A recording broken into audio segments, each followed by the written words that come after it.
Hey, sports fans, Larry Eder, RunBlogRun. The program is Socialing the Distance with New Balance sponsored athlete Emily Sisson, who's in Phoenix, Arizona. Emily, hello. Hi, thanks for having me. Thank you. So you you live between Providence and Phoenix. Is that how it works for you guys? Yeah, we own a home in Phoenix and we Okay. plan on going to Providence like in the summer usually, Uh-huh. before like big track races and big races, so I can see Ray and train in Providence. But obviously this year, things are a little different. So, so we scrapped that trip this year, but we were supposed to be there all summer. How now, when did you know that the pandemic was going to affect your life? It was really interesting. I remember the night before, or 2 nights before the Olympic marathon trials, having dinner with Ray, and we were talking about the race, and he's like, you know, the like, he's like, I'm not even sure the Olympics are happening this year anyway, but he's like not in like it was kind of brought up just really briefly. He's like, they might get postponed, and then we're like, oh, that'd be really strange if that happened. And then like I think the week after the trials, like things just like blew up, and we had a pretty idea of getting postponed and things being canceled pretty quickly after the marathon trials. Were you guys already in Phoenix? We were, yeah, we were in Phoenix at the time, and I was not running. I was on my break, but I was kind of in this awkward spot. I was pretty beat up after the trials, and I was talking to my chiropractor, and I'm like, well, like I have to rush back for the track, so like I need to get things like going and maybe just band-aid a few things. And he was like, yeah, I understand that. We can definitely get you running, but if things are postponed, I recommend you take a longer break. So like I was kind of just waiting for it, like for what they were gonna say, because I'm like I either need to get back running like yesterday, Sure. or I should really let my body just reset and recover after that race. What did you end up doing? Well, so I was cross training in the meantime, and then it was announced that I was postponed. But I felt like I had to keep cross training at like kind of a high level. Sure, sure. Like until things are like announced that they're confirmed, they're definitely postponed. I can't like take my foot off the gas. So Yeah. I'm just swimming and aqua jogging and elliptigo and doing all that, like just trying to be ready if I needed to bounce back pretty fast. Okay, which is the alternative training method you like the most and which is the one you despise? That's a hard question. I don't love cross training, so I only use it if I'm either like coming back, like building back off an injury, or if I'm dealing with like a little niggle and I'm just like Mhm, skipping a run here or there. But I guess the best, I'd say the elliptico, I can get my heart rate up the most on. mhm. Um, and probably I'm so bad at swimming, but aqua jogging is just like good if I need like just something that's completely like just like no body weight, just like Cool. Yeah, yeah. so. In a good week, what's your average miles? So it depends. Right now, I'm doing probably around 100 miles a week. But when I'm marathon training, it was around 115 to 120. 10K training, it was like in the 90s, maybe. So yeah, something around there. Do you take naps in the afternoon? Yeah, recently, like almost every day. And I think it's because we were just getting up so early in the summer in Phoenix that like I Yeah. wasn't sleeping that much at night because like I'd have to wait till the sun went down to do my evening run. So I wasn't finishing Wow. until like 7:30 or 8. And then I was up at like 5 a.m. for like my run. Oh my gosh. So I Yeah. just was like I'd take like 2 hour naps every day and it worked out fine. But I think I'll still probably nap, but just I probably won't need to nap quite as much. Yeah, no, it's in my advanced years. Yeah, I enjoy the nap in the afternoons. But when I was training twice a day, buddies said start doing the nap thing because it really, really helps. Oh, But do yeah. you train by yourself when you're in Phoenix, or do you have a group? So my husband actually does most of my workouts and tempos and long runs with me. And then when Molly's here, she's here for like half the year. Hmm. She usually leaves when it gets really hot here and goes back to Providence. And she'll be back in December, January. So we'll sync up for some like track workouts and regular runs. But for the most part, it's me and my husband. So Oh, cool. yeah, it's he definitely has a busy schedule. He like works out with me in the morning, and then his day, like his work day, starts at it's going to start at noon now, and he works till 8 p.m. And it's all virtual for him. So for the most part, anyway. So he's on Zoom. What does he do? So he works at a private practice in mental health counseling here Oh, in wow, cool. in Arizona. So That's neat. yeah, so he's great to have around for both like the physical, like pushing me through workouts, and the mental side of things too. Oh, yeah. No, no, I have a therapist in Madison, and since the pandemic, they made everybody do it virtually, and it actually works pretty well. So I think Yeah. we're all spending a lot of time on Zoom. Um, I wanted to take you back to your experience at the London Marathon Okay. because I never got to get. I was there. Yeah. What was it? What was it? 2:17 or was it 2:18? Your first Wait. Oh, when you 220. when you ran London. What years did you run London? 2000. I ran in 2019, April. 19. Okay. Yeah. Yeah, I wasn't. That's when I was not there. I remember watching it. I got on YouTube and watched the whole BBC thing, and I thought you well, great. Talk to me about that experience in London. Yeah, I had a really good first marathon experience. I finished that and I was like, I can't wait to do another marathon. It wasn't, I had a pretty build up, I didn't have like any injuries or anything. I had some other stuff going on that kind of was distracting, but like body wise, handled the build up really well. And then the day of the race or the week of the race, I actually had a few things like not go according to plan, and the race still ended up like I felt really good, and it ended up going pretty well. Mm-hmm. So I like finished it, and I was like, I can't wait to do another one. I loved that. And yeah, and then my second marathon wasn't wasn't quite the same experience, but that's the marathon for you. Yeah. Do you are you going to concentrate just on the marathon, or are we going to see you do the 10 still on the track? I'm gonna do the 10. Yeah, so Good. that's going into the next year. Yeah, the Yeah. 10K at the trials, and I do think I kind of want to keep doing shorter distances too. I remember after London, I was like, oh, I only want to do marathons. I love this, and Yeah. now I'm like, no, I love half marathons. I love like loads of different distances on the roads, and I still love the 10K on the track. So I kind of like that. Like for a distance runner, I feel like I do have some range, ranging from like the 5 or the 10K up to the marathon. So I kind of like bouncing around between those. Right now, what's the perfect distance for you? Well, I'm training for a half marathon, so I'll say half marathon. Cool, cool. Because now you ran really well at the United New York half. You did that 2 years or 3 years? I did that 2 years in a row, and I was second both years. Molly, yeah, by a couple seconds the first time. Yeah. Did you like the course? I did. I did two different courses. I did the newest one in 2018, and I remember everyone called that course hilly, and I felt like I handled that really well, and I loved it. And I felt really like strong that day. And then the course in 2017 was the older course, and where you start in Central Park, but then you finish and you're running just like really fast the second half. So different courses, but I actually loved both of them. Now, Ray Tracy's been your coach for how many years? I think 9 years. Wow. Wow. Yeah. Because you started out college at UW, right? And then you moved to Providence, is that correct? Yes, I moved there my sophomore year of college, and that was 2011. So yeah. And then you finished up school at Providence, correct? Okay. Yeah. What's Ray like been as a coach?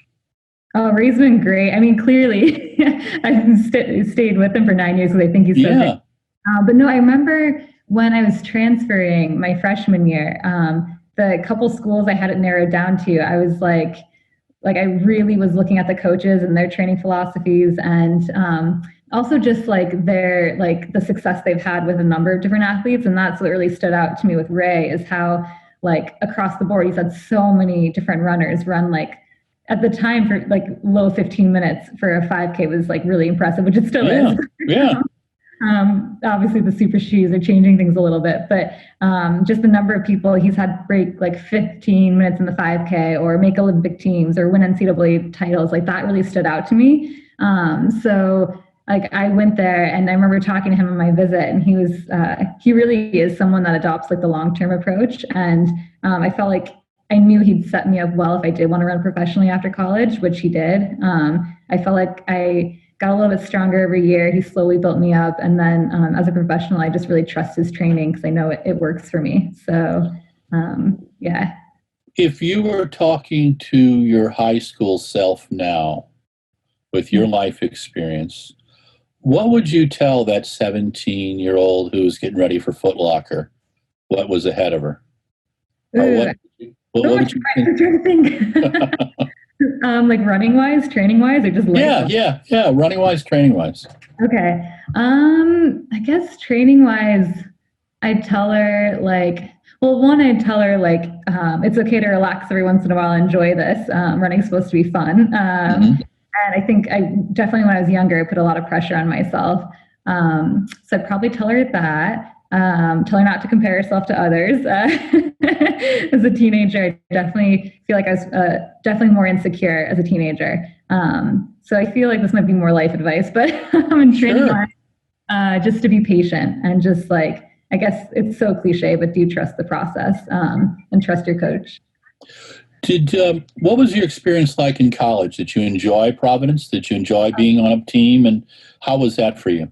I love Providence. I was really fortunate. I had an amazing college experience. My teammates were incredible. To this day, they're my best friends. So That's cool. yeah, no, I got really lucky because I do think, well, lucky, and then also I knew what to look for when you are transferring. Yeah.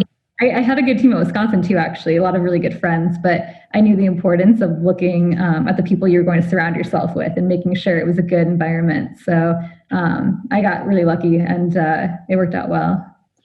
You've trained with Molly Huddle for how many years now?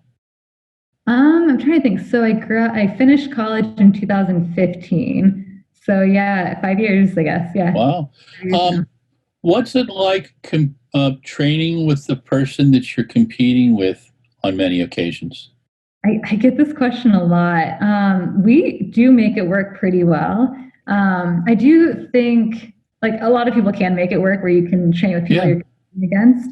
But I have talked to Molly about this before, and I do think it's unique because I do think our personalities, we do like, I think we make it work a bit because we look at it as almost like we're working together towards something. And it's not so much like, there's not like jealousy or competitiveness in practice. We know on Yeah. race we're trying to beat each other, Yeah. um, Sure.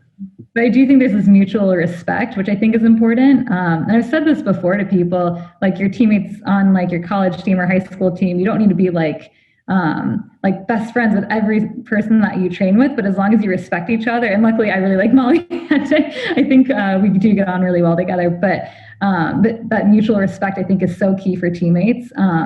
And like I do think that's something we have, and I think it does honestly speak more about Molly since she's the one that's helping me like rise up to her level, or she Hmm. definitely was when I was coming out of college. But I think just that like respect and knowing like what we're doing is hard enough as it is. So to like help each other out, I think yeah, we kind of have that same mindset, I guess. When I had a training partner for 5 years in college, and you get to where he was a little better than me, and I would learn a lot from him, but we would exchange leads when we were doing intervals and things Mhm. like that. Do you guys do that a lot? Are you able to kind of give each other give each other a break during workouts? Definitely, Or- yeah. The okay, track that's workout, we take turns usually. She'll lead, I'll lead, or her husband will lead, or my husband will lead. The four of us just like switching. And then there's some days like one of us is feeling better than the other, and that person might do a little bit more work. Like I remember there was one day like I was feeling really good, and I could tell Molly was just like a little off that day. I was like, oh, I feel good. I can do more work this day. And earlier in the career, it was just Molly doing all the work. yeah, So sure. yeah, What yeah. is the workout that you know that when you do it, it gives you confidence that you're ready to race? Do you have a workout like that? It depends on the distance. I think for like half marathon and marathons, my tempo runs and long runs are really key. When I can like get to like I know the certain time in my head when I'm running it in my tempo runs that I'm pretty fit. And then on the track, it's a bit of tempo runs and some just like key track workouts. How fast I can run Ks, that gives me a good idea too. Back when I was running 5Ks a lot, like how I did in my 1K reps would kind of be pretty telling. So it depends on the distance, but yeah, they're useful. Is there a workout that you absolutely hate to do, No, but you not know it's good for you? No, Okay, that's cool. yeah, I used to not like track workouts when I was younger because I felt so strong in tempos. I just felt Hmm. like that was what I was good at, so I liked them more. Sure. But no, as I've gotten like older and now that I'm doing more tempo work and more long runs, I actually really like my track workout days because I'm like, this is the fun day that I get to run fast. I get to Yeah. feel speedy. So I actually like all of them. Do you do a long run every week? No, we do, is it like a 10 or 12-day cycle? I think Okay. it depends on the week. So it's every like 12th day or something I long run or 10th. And what's a long run for you guys? So it depends. In a marathon buildup, it'll be anything from 20 to 20. I did one 24-mile run. But yeah, probably a lot of 22, 23-mile long runs in a Hmm. marathon buildup. Are they hilly? Are they flat? Or does it depend on what your goals are for that week? It depends on the marathon you're getting ready for. For London, they were just flat. For the Hmm. trials, we tried to incorporate hills into it, which was a little difficult because we're in Phoenix, but we were still able to find some hills. And I think like right now, lately, it's been like kind of a mixture, mostly flat where I throw in some hills, but I'm getting ready for Valencia half, and that's going to be pretty flat. So it depends on what Cool. you're preparing for. Yeah, you'll have great food over there too. So that's I love the food there. yeah, Yeah. So yeah. Spain is one of my favorite places to go. So it keeps it a lot of fun. Let's talk about the Olympic marathon trials. Um, what happened for you there? Describe your experience, what you learned from it. Yeah, so honestly, I've gotten asked this a lot, just because nothing has happened Yeah, between them. And that one, it's still tough for me to put into words because it's not like I was like injured in the buildup and wasn't fit going in, or I got sick the week of and I can pinpoint something and be like, yeah. that's what went wrong. I think there's a few things we've kind of narrowed it down to, because it wasn't a good race. Hmm. My legs felt pretty bad from mile 11. Even though aerobically it felt really good and strong, I just like my quads were just cramping and not feeling great. Yeah, Um, so I don't know. I talked to Ray, and he thinks that course really was such an extreme that definitely played a role. yeah, Um, I talked to my husband a bit, and he's like, you might have been a bit tired going into the buildup. You did a lot of races the year prior, so like you did sound a little more tired, but I still got pretty fit anyway.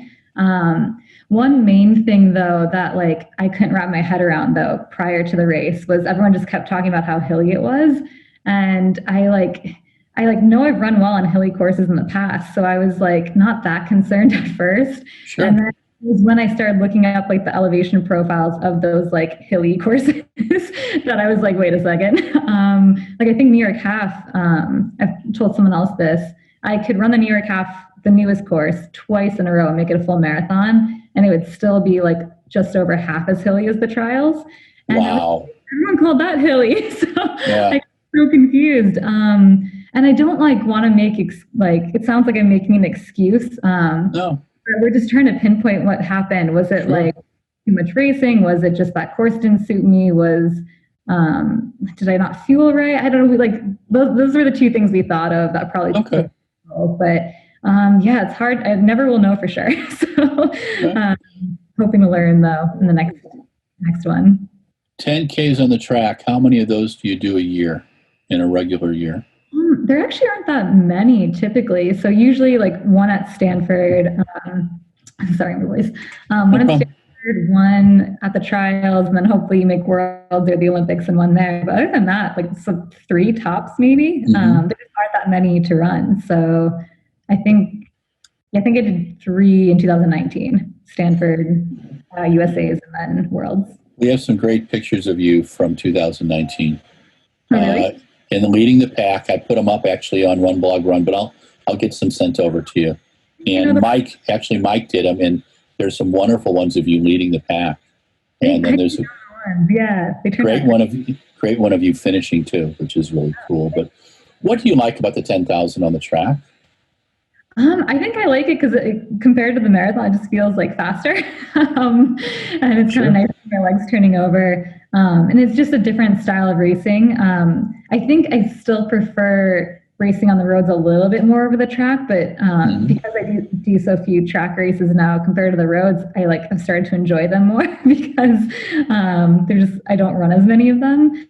But yeah, I think probably I like the most just like how quick the 10K feels and how I feel like speed. Like even though it's not speedy, it feels speedy to me compared to like a half marathon or a marathon.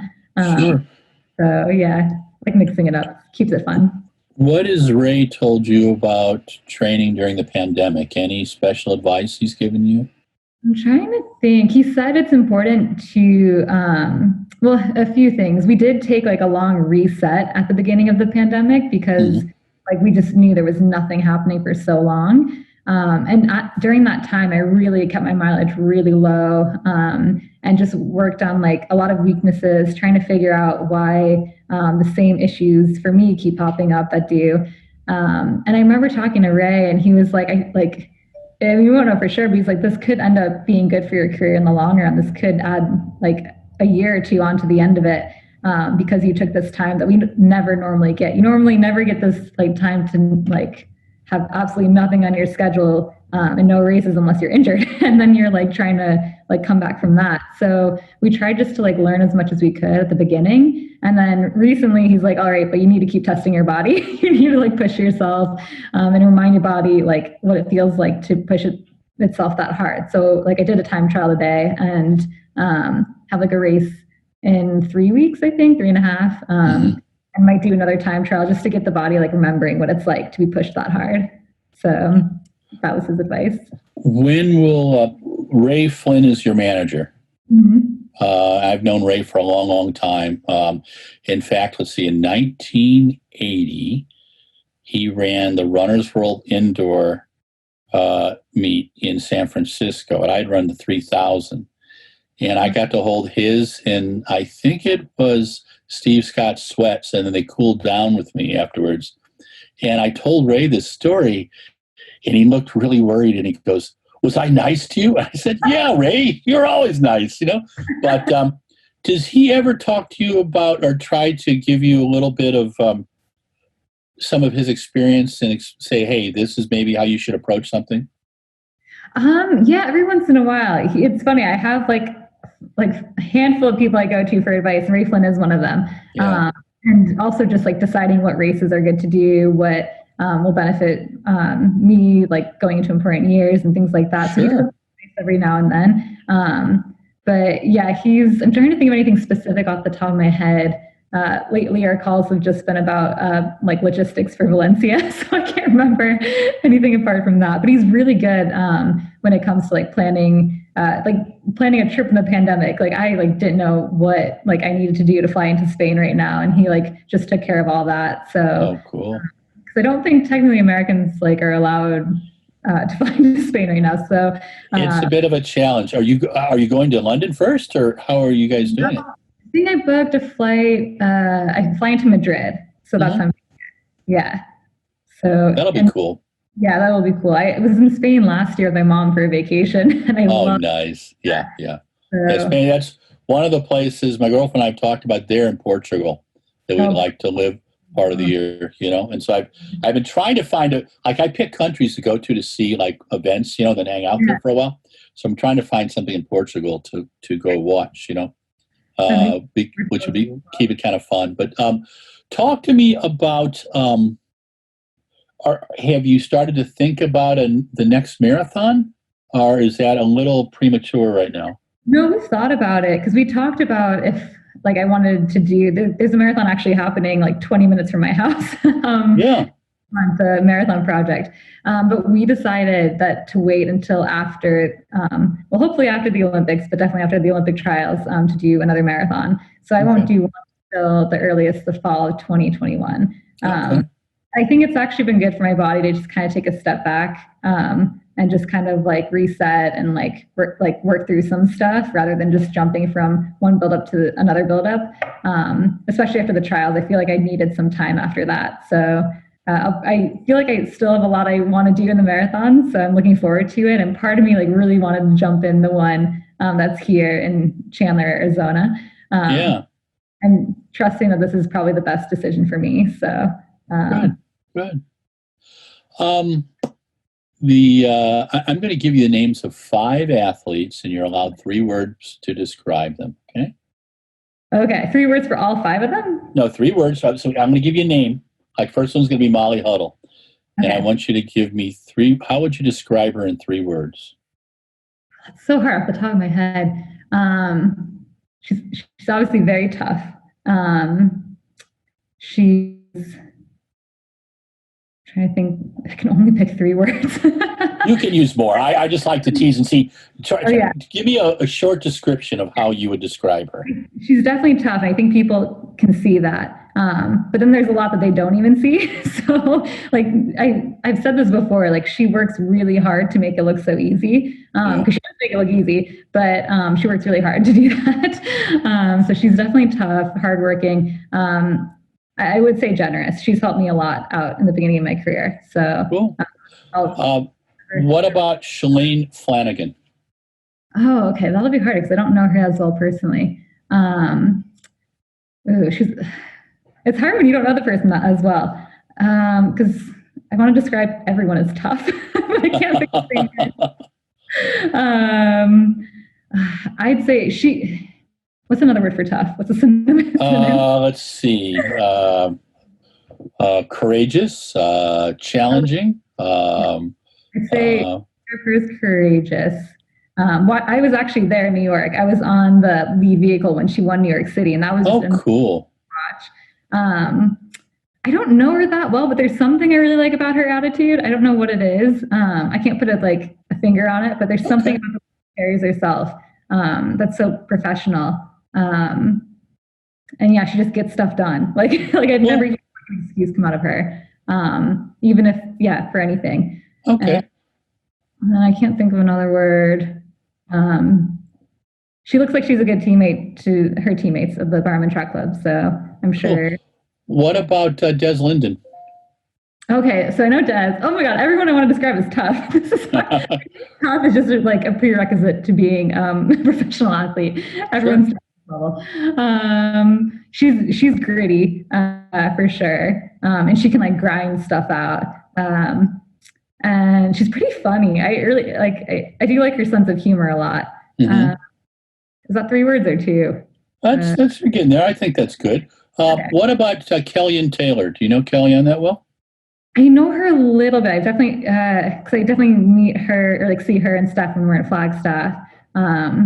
And she's like one of those people that has a lot. Like she can handle a lot at once. I wouldn't be able to do that. I do love hearing about her foster family and just how she gives back and helps people's lives through that.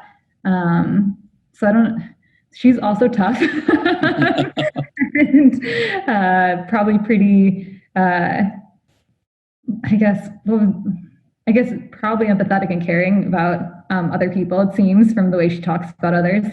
And then can't think of a third one. This is tough. That's okay. Is there an athlete who currently competes now that you really admire? It's interesting. I do get that question a lot, and I wouldn't say there's one athlete that I'm I aspire to be her. But I think from almost every athlete I compete against, I'm there's something about her that she does really well that I find that I really admire. Almost every athlete, there's something about them at this level, and so I do feel I don't have one above everyone, but even just looking at those 5 women there, I can think they all have something about them that sets them apart. And yeah, so I think everyone has their own thing, I guess. That's cool. Do you still like running the 5,000?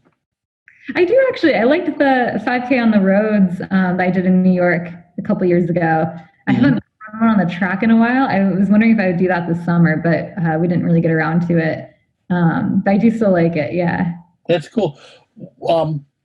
When you heard officially that the Olympics were being postponed, what were the first thoughts that you had? It's kind of a mixture of thoughts and emotions. Part of me was well, this might bode well, like better for me, like physically, as I'm struggling a little bit after the trials. It might give me a bit more time. But then it was like also kind of like it's still kind of tough to hear that when like 2020 was built up as the Olympic year and we're all like excited, looking forward to it. But then also taking a step back and like with perspective, knowing like there's bigger things going on, and that like should be really thankful for all the stuff I have still right now. Sure. There's all this like mixture of thoughts and emotions, really. No, that's cool. Will we see you competing in 2028? How old will I be then? So, 37. I mean, like look at Sarah Hall. Yeah, yeah, sure. I'll still be competing then. Like she's still improving. It's amazing. Yeah. yeah, I remember Sarah when she first made our Cal track cover when she was 15, and it's been kind of fun watching her kind of go through. It's really fun watching all of you kind of go, go through your careers, and it's interesting to see. Like I remember watching you at the 5 in high school and going, God, she's going to be tough when she gets up to the 10, And it's like some people, the longer the distance is, the better they do, And are you confident in your kick? I feel like when I compare it to other people on the track, I'm not always as confident. Like when I compare it to like a Molly or an Emily Infeld, I'm like, well, if it's down to 400 to go, I'm like, I don't want to be near either of them. Yeah. I do feel like I actually get faster the stronger I am. So, like when I ran my 10K PR, I actually felt like I could grind it out and like really like wind it up the last like 3 laps, and I felt really strong about that. So I think like compared to other marathoners, yeah, maybe compared to other like 10K runners, not as much. So it depends. It's all relative. But yeah. Your experiences at the Peyton Jordan and the Stanford event, how many times did you run there? I'm trying to think. I think 3 times maybe. Yeah. Okay. What is it about that event that makes it so good? I think it's a few things. The weather's just always like perfect there. It's ideal conditions. Which like it's hard to beat that. And then you get so many people that are also like trying to run really fast. So you just kind of like hop on this train, and I think like everyone just shows up ready to do the same thing. So probably a combination of those 2 things. Did you in high school know that you wanted to be a professional runner? Yeah, I had an idea I might want to be. I definitely had like went through ebbs and flows throughout my high school and or throughout my college career, whether I wanted to do that or not. But towards the end, I was like dead set. Yeah, I want to try to see what I can do in this sport. Did your parents encourage you to look into the pro thing, or were they big supporters? They're definitely really supportive, but I don't think they never put like pressure on me to be like, oh, you'd be like a really good professional runner. Like you should definitely do that. They're just supportive of no matter what I do. So that's cool. That's really important. What is what's the biggest change from going from a college athlete to a professional runner? Well, it becomes your full-time job. So like I thought it wouldn't be that big of a change at first because like I was staying with my same coach, staying in the same city, running in the same shoes I always ran in. But it was actually a big change because like it went from just being a like part of my life to like my livelihood and my job. And so like almost every decision I make and everything I do throughout the day, like it comes back to my job. And it's not like there's like this clear, like it's not like a 9 to 5 job where you're at work sure. hours and then at home you're not working. Like to me, like I still have to like be cognizant of like how much I'm sleeping, like how well I'm fueling myself. Am I doing too much throughout the day? Is that going to take away from my workout or my time trial that's tomorrow? Like things like that. I never really thought in college. So, what do you still like? Just the act of running? Yeah, I do. I do love just going for a run. I did struggle though a bit with motivation during like the middle of this pandemic, which I didn't think I would, just because I do love to run. But no, I definitely had days where I was like, this is rough. And things didn't feel smooth, and things were just like when everything was so up in the air and uncertain. It was definitely hard then, but I still love to run. If you had a perfect day, how fast can you run a 10K on the track? Ooh, perfect day. I don't know. I want to say I want to like run a PR, but I don't know by how much. So, I think if I did have more people running like at like Stanford, there's almost always something you can say about a race, and like Yeah, every single race you run, you could have run faster. If like yeah, a little less windy, if you had someone to run with, if you, there's always something. So I think there's another PR in me though. I think I can get another. cool. Do you have a quote that you run through your mind, or a deep thought that you run through your mind when you want to inspire yourself about running? I definitely have used like certain mantras, but they've changed. They're not always the same. And I'm trying to Sure. think like my most recent one is, um, uh, oh yeah, actually no, my most recent one that I've been saying to myself, is when things were like so uncertain and like this year was kind of rough and coming off of, probably one of my most disappointing races, of my career. I kept telling myself like things will eventually work out, things will be okay. Like you're such a hard worker, you'll always land on your feet no matter what. And even if it's not in the way you like expect, I do think when you like work hard, and put in the effort, like things will eventually come together. So Cool. that's what I'm saying. Emily Sisson, you survived 39 minutes with me. Good job, and thank you so much. I've always enjoyed watching you run. I think you handle yourself well, and it's a challenge to do it when you're always in the eye of a lot of people, fans and stuff like that. So keep up the good work. Stay safe.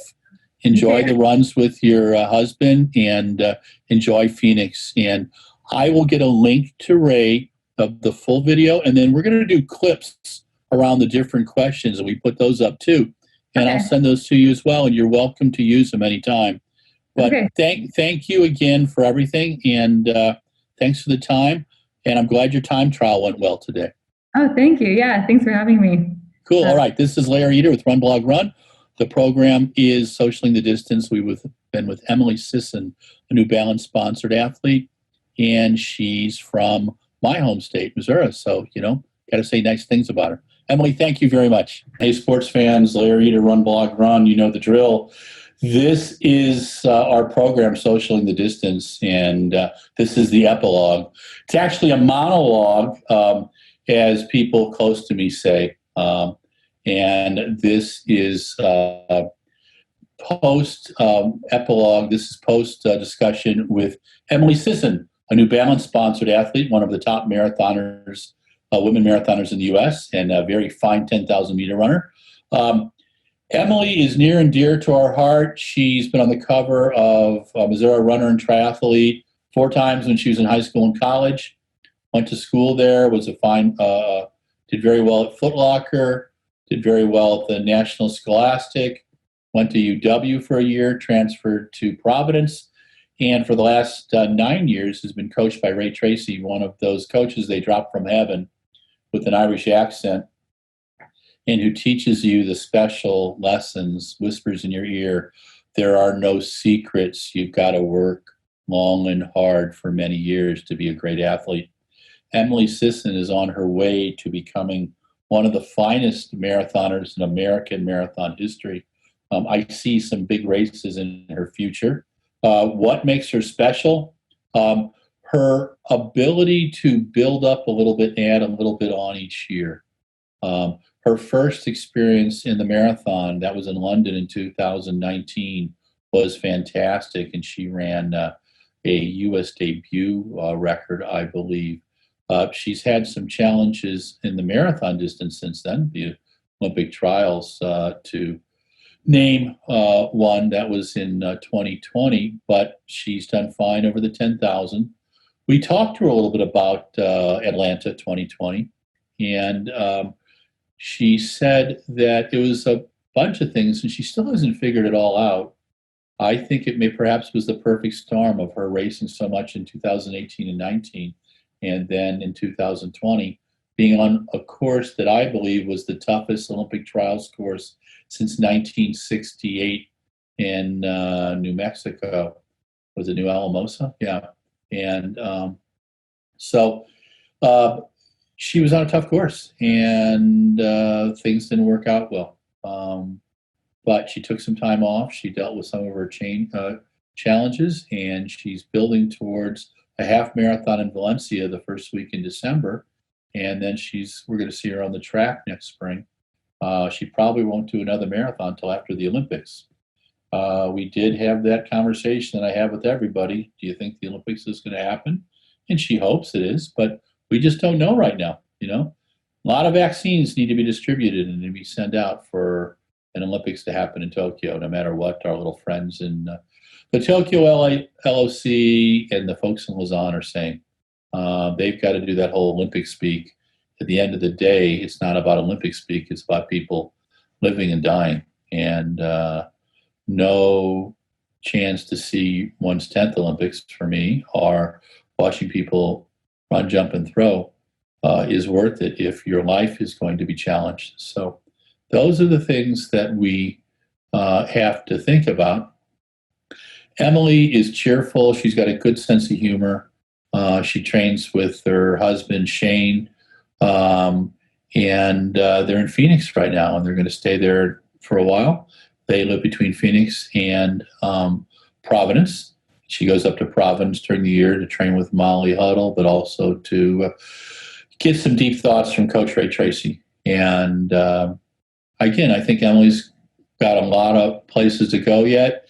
She's been a professional athlete since 2015. It's now 2020, and I teased her and said, hey, you to be competing in 2028 in LA?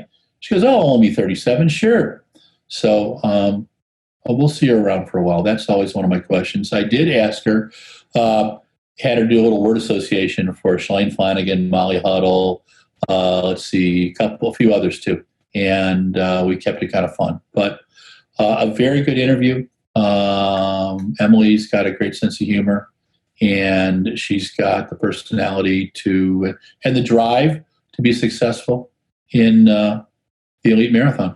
I see us up 20 in her future, 220 in her future. So Emily Sisson, thank you very much for speaking with us today, and thanks to her husband Shane for sharing his computer with her. And thanks to Mike Deering for producing this Socialing the Distance. This is Larry Eder with RunBlogRun, signing off and reminding you, if you like us, sign up on Twitter, Facebook, and Instagram. But if you love us, and you really love us, like Sally Fields would say, and if you don't know who Sally Fields is, just Google her, okay? She played the Flying Nun. But if you really love us, sign up or subscribe on the YouTube, okay? There we go.